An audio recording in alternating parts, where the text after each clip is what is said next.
Just as we had seen that the Patents Act does have a definitional clause, section 2 of the Patents Act deals with definition and interpretation.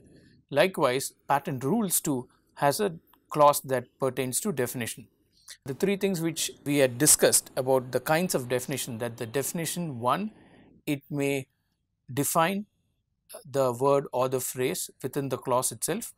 The second kind of definition is where it gives the cross reference to another part of the act. And the third type of reference definition is where the definition refers to an other act, and we saw instances in the Patents Act 1970. Now, the patent rules has certain definitions, but most of these definitions will relate back to what has already been said in the act. For instance, Rule 2A, act means the Patents Act. So, wherever the act is used, we note it refers to the Patents Act. Appropriate office, B defines appropriate office, which means the patent office as specified in Rule 4. Again, we see reference to another part of the rule. So, if you need to understand what an appropriate office is, you would look into Rule 4. Then you have form, means a form specified in the second schedule, and second schedule is the schedule that deals with the forms that have to be used before the patent office. Then you have other definitions. Now, you will note here that there is after D you have DA and DB, and then it continues with EF, and so then you have FA. Now, this sequence tells us that DA and DB were introduced by way of an amendment. So, the footnote will tell you by which amendment this was introduced.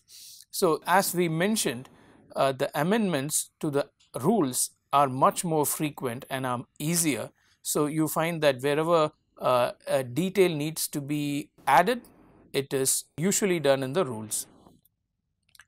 Then you have other definitions like schedule. What does a schedule mean? Section means a section of the act. Then small entity. Now, small entity was a definition that was introduced recently. It was introduced in 2014.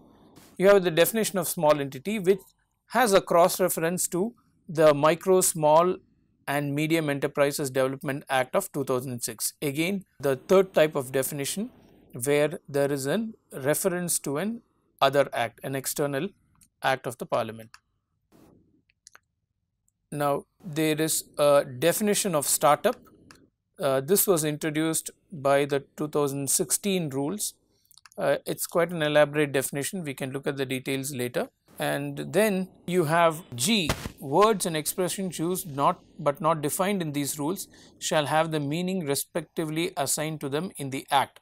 This is a blanket provision which tells us that if the words and expressions are not specifically defined in the rules, then they take the meaning as they take under the act. So, the act is what will prevail over the rules, and the rules are subsidiary to the act, and to that extent whatever definition is contained in the act can apply for the rules as well.